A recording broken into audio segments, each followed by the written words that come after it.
देश की दो अदालतों ने आज यूपी से संबंधित दो मामलों में गजब गजब के एक्शन लिए हैं। इन दोनों मामलों को जब आप एक साथ देखेंगे तो कन्फ्यूजन हो जाएगी कि खुशी मनाएं या गम जताएं। जी हाँ, मोहम्मद अखलाक की मॉब लिंचिंग के मामले में यूपी की योगी सरकार को बहुत ही शर्मनाक झटका लगा है। साथ ही साथ अदालत ने जो कहा है वो जूता भिगा के मारने जैसा है। दूसरी तरफ यूपी के ही पूर्व भाजपा विधायक जो कि रेप के मामले में दोषी ठहराए गए, सजा मिली, उस व्यक्ति को दिल्ली हाईकोर्ट ने न सिर्फ जमानत दिया है बल्कि इस सजा को भी निलंबित कर दिया है। जमानत की शर्तें और सिस्टम का खेल, सब कुछ एकदम आसान भाषा में देखेंगे। वैसे खेल से याद आया, केंचुआ ने मध्य प्रदेश की ड्राफ्ट वोटर लिस्ट को जारी कर दिया है और सीधे सीधे 7.5% के आसपास वोट काट दिए गए हैं। इस पर भी बात होगी और सबसे महत्वपूर्ण बात होगी उत्तराखंड की। जी हाँ, उत्तराखंड का अंकिता भंडारी केस तो आपको याद ही होगा। अब इस मामले में हमेशा सवाल होता था, बात होती थी कि उस रात, जिस रात अंकिता की हत्या हुई, उस रात कोई वीआईपी था जिसको सर्विस देने के लिए अंकिता पर दबाव बनाया जा रहा था, लेकिन अब तक उस नाम का खुलासा नहीं हुआ था। कथित रूप से अब पता चला है कि जिस वीआईपी को सर्विस देने के लिए अंकिता की हत्या कर दी गई, वो वीआईपी भाजपा का भी बहुत बड़ा वीआईपी है। जी हाँ, बहुत गंभीर खुलासा हुआ है। उस रात बहुत कुछ करने की प्लानिंग थी, ऐसे ऐसे सवाल पैदा हुए हैं।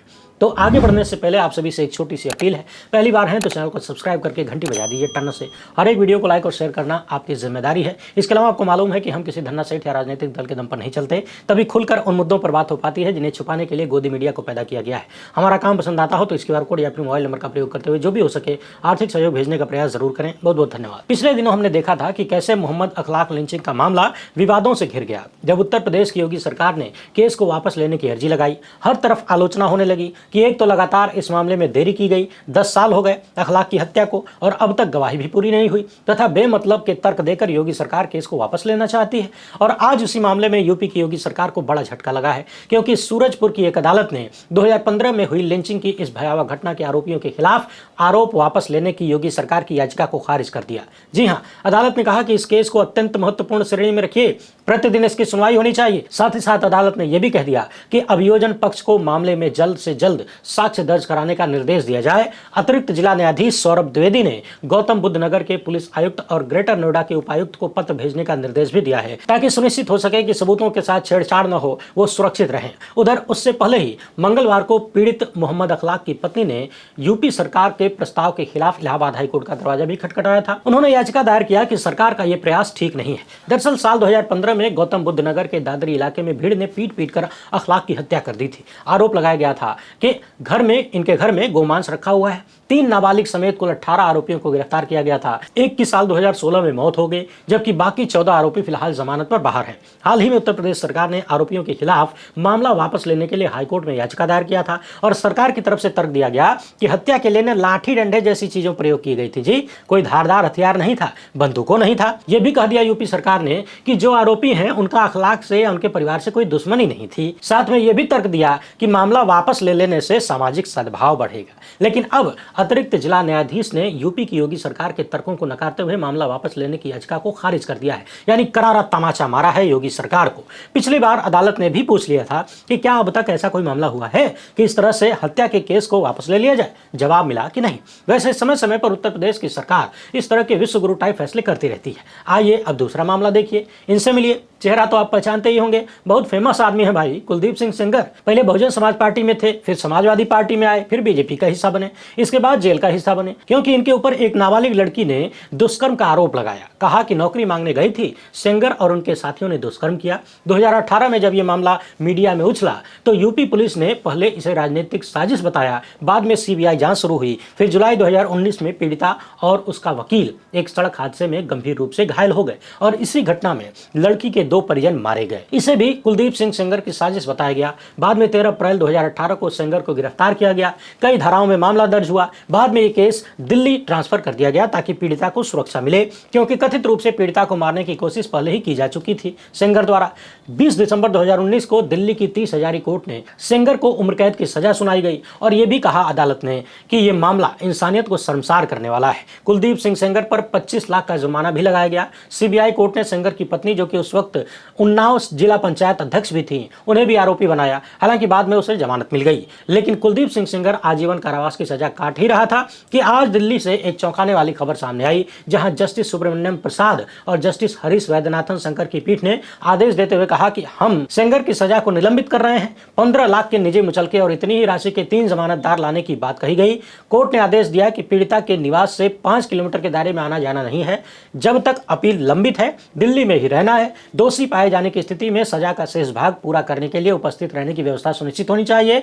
पीड़िता या उसकी मां को धमकाने जैसा काम बिल्कुल नहीं करना है। सेंगर को अपना पासपोर्ट ट्रायल कोर्ट में जमा करने का निर्देश भी दिया और हर सोमवार को सुबह 10 बजे स्थानीय पुलिस स्टेशन में हाजिरी लगाने का निर्देश भी दिया गया। यानी दिल्ली हाईकोर्ट ने सेंगर को मिली सजा को निलंबित कर दिया, साथ ही साथ जमानत भी दे दिया। अदालत ने आगे कहा कि आपराधिक अपील और आपराधिक आवेदन को 15 जनवरी 2026 को चीफ जस्टिस के आदेशों के अधीन रजिस्टर बेंच के समक्ष सूचीबद्ध किया जाएगा। वैसे आपको याद दिला दें, इसी साल की शुरुआत में सेंगर को दिल्ली के एम्स में मोतियाबिंद की सर्जरी कराने के लिए भी अंतरिम जमानत मिली थी। पिछले साल भी दिसंबर में उन्हें इसी तरह से राहत दी गई थी। याद दिला दें कि कुलदीप सिंह सेंगर को पीड़िता के साथ दुष्कर्म करने के साथ साथ उन्नाव जिले के माखी गांव के पुलिसकर्मियों के साथ मिली भगत करके पीड़िता के पिता की हत्या करने के आरोप में भी दोषी ठहराया गया था।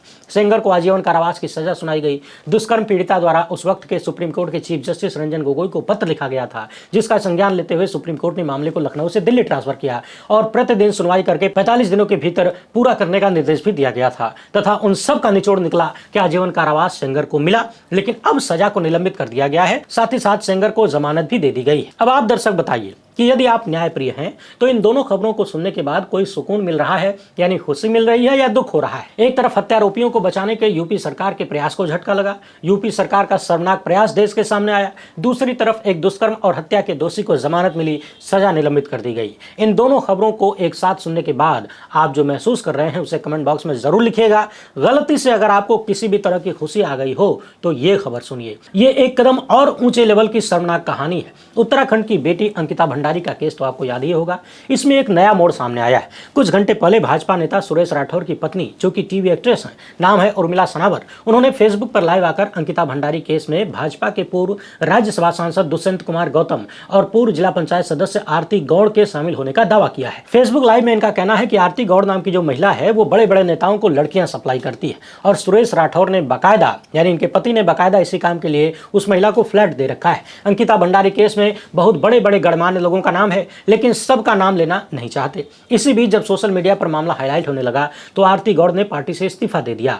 अब इस मामले पर कांग्रेस हमलावर है। कांग्रेस ने धामी सरकार पर, यानी उत्तराखंड की भाजपा सरकार पर सबूत मिटाने का आरोप लगाया है। अपने फेसबुक लाइव में उर्मिला सनावर ने कुछ बेहद गंभीर बातें कही हैं। सुप्रिया स्नेत के अनुसार इनका दावा है कि उत्तराखंड में खुद बीजेपी के पूर्व विधायक सुरेश राठौर की पत्नी ही कह रही है कि भंडारी की हत्या, अंकिता भंडारी की हत्या जिस वीआईपी गेस्ट को सर्विस देने से मना करने पर की गई वो कोई और नहीं बल्कि बीजेपी का राष्ट्रीय महासचिव और उत्तराखंड का प्रभारी दुष्यंत कुमार गौतम था। आपको याद होगा कि कैसे अंकिता के साथ की गई दरिंदगी का सबूत मिटाने के लिए बीजेपी की धामी सरकार ने होटल पर बुलडोजर चलवाया था। उसी होटल के कमरे में उस रात दुष्यंत गौतम रुका हुआ था। बेटी बचाओ बेटी पढ़ाओ का नारा लगाने वाले मोदी के ज्यादातर नेता हैवान हैं। ये वैसी दरिंदे क्या खाक सुरक्षित रखेंगे बेटियों को? यही भाजपा का असल चरित्र है। जुबान पर राम, मन में आसाराम। कांग्रेस ने लिखा है कि बीजेपी के पूर्व विधायक सुरेश राठौर की पत्नी उर्मिला ने खुलासा कर दिया है कि अंकिता भंडारी हत्याकांड में शामिल वीआईपी कौन था। यह वीआईपी भाजपा का राष्ट्रीय महासचिव और उत्तराखंड का प्रभारी दुष्यंत कुमार गौतम था। जब अंकिता की हत्या हुई तब दुष्यंत उसी होटल में मौजूद था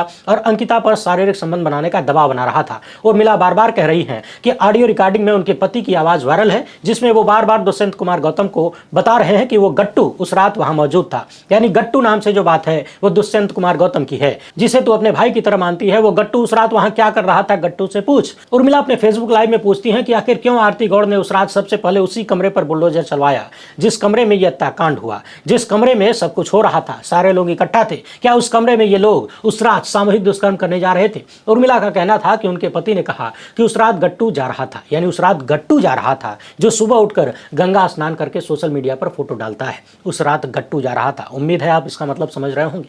आरती गौड़ के पास दुष्यंत कुमार गौतम की ऑडियो वीडियो मौजूद है और आरती गौड़ खुद सेक्स रैकेट में शामिल है, यानी वो लड़कियां सप्लाई करने का काम करती है। तो कुल मिलाकर अंकिता भंडारी केस में जहां पहले से ही भारतीय जनता पार्टी के तमाम नेताओं के शामिल होने के आरोप लग रहे थे, खुद मुख्य आरोपी भाजपा नेता का बेटा था। अब और बड़े बड़े आरोप और बड़े बड़े खुलासे होने लगे और बड़े बड़े नाम भी सामने आने लगे।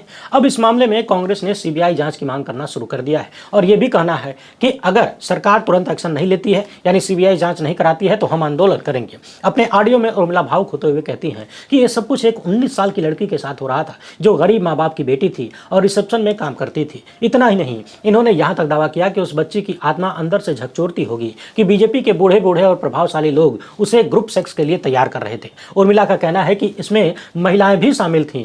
सब के सब दरिंदे हैं। ये सोचकर भी शर्म आती है कि पोती की उम्र की बच्ची के साथ ये सब क्या हो रहा था। लेकिन आप लोग टेंशन मत लीजिए, यही तो अमृत काल का असल स्वाद है। अगर इस मामले में ज्यादा बवाल होगा तो अभी उत्तराखंड में कुछ हिंदू रक्षक निकल जाएंगे, सड़क पर आ जाएंगे, मुसलमानों से आईडी कार्ड मांगेंगे, उनका घर गिरा देंगे, उनका ठेलिया गिरा देंगे और फिर हिंदू मुस्लिम का खेल शुरू होगा। सारी समस्याएं दूर हो जाएंगी। जरा आप पता लगाइए कि कितने हिंदूवादी संगठनों ने अंकिता भंडारी मामले में न्याय दिलवाने का प्रयास किया। वो संगठन जो दिन रात कभी भी किसी पर भी हमला कर सकते हैं, किसी को भी धमका देते हैं, किसी का भी घर फूंक देते हैं, कहीं चर्च में कहीं मस्जिद में आग लगा देते हैं। जरा पता लगाइए कि भाजपाई सत्ता में बैठे दरिंदों के खिलाफ इन्होंने कितनी बार आवाज उठाई। बहरहाल एसआईआर के मामले पर चुनाव आयोग ने मध्य प्रदेश के लिए ड्राफ्ट वोटर लिस्ट जारी कर दिया है और बताया गया है कि मध्य प्रदेश से 42,74,000 नाम हटाए गए। यानी जब एसआईआर शुरू हुआ तो मध्य प्रदेश में 5,74,00,000 से ज्यादा वोटर थे।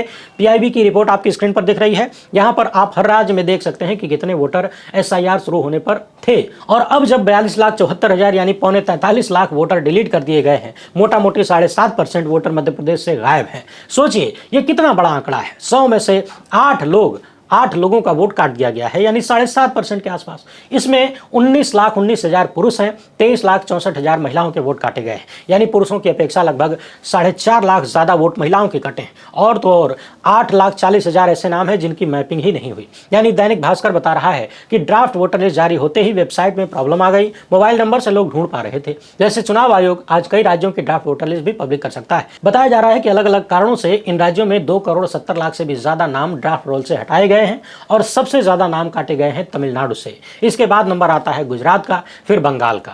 दैनिक भास्कर ने जो आंकड़े दिए हैं आपकी स्क्रीन पर देख लीजिए। पश्चिम बंगाल से 58 लाख नाम काटे गए, तमिलनाडु से 97 लाख, राजस्थान से 44 लाख से ज्यादा, गुजरात से 73 लाख से ज्यादा, गोवा से 1 लाख, पांडिचेरी से 1 लाख, लक्षद्वीप से 1600। ध्यान देने वाली बात यह भी है कि पश्चिम बंगाल, केरल, तमिलनाडु, पांडिचेरी में अगले साल ही चुनाव होने वाले हैं और 2027 में गोवा, गुजरात, उत्तर प्रदेश जैसे राज्यों में चुनाव होगा। ये जो लाखों की संख्या में वोट काटे जा रहे हैं, इन्हें लेकर सवाल बहुत गंभीर है और एसआईआर के बाद चुनाव परिणाम कैसा होता है ये बिहार ने दिखा दिया है। इसी एसआईआर को लेकर चुनाव आयोग ने कितने सारे झूठ बोले, कितनी सारी चीजें छुपाई, कितनी हवाबाजियां की, ये हम सब ने देखा है। सुप्रीम कोर्ट ने भी उबासी लेते हुए सवालों को ठेंगा दिखाई दिया है, यानी आपको ठेंगा दिखा दिया है और अब बात साफ हो गई है कि चुनाव आयोग यानी ज्ञानेश कुमार जो चाहते हैं वो होकर रहेगा। हालांकि ज्ञानेश कुमार चाहते हैं या फिर कोई और है जो चाहता है और ज्ञानेश कुमार उसको पूरा करते हैं, ये आप लोग बेहतर जानते हो तो अपना जवाब कमेंट बॉक्स में लिख दीजिएगा। वीडियो पसंद आई तो ज्यादा से ज्यादा लोगों तक पहुंचाएं। पहली बार है तो चैनल को सब्सक्राइब कर लीजिए। हमसे जुड़ने के लिए बहुत बहुत धन्यवाद। जय हिंद।